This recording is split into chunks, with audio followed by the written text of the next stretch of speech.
Bentrovati al meteo. Migliora il tempo, ma il fronte perturbato in transito da mercoledì sull'Italia sarà seguito da correnti più fresche che determineranno un calo delle temperature piuttosto vistoso. Vediamo la situazione nel dettaglio. Sul Veneto avremo un tempo più asciutto e stabile dappertutto, salvo per qualche residuo piovasco al mattino sul Rodigino.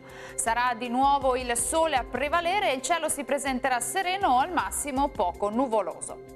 Clima frizzante con temperature minime tra 6 e 12 gradi, valori massimi compresi invece tra 18 e 20 gradi.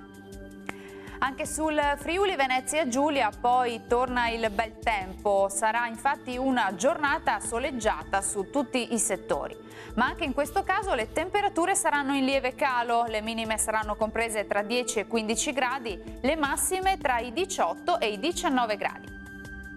Uno sguardo infine al Trentino Alto Adige, dove avremo un ampio soleggiamento, il cielo sarà sereno, qualche addensamento solamente sui confini alpini, ma del tutto innocuo.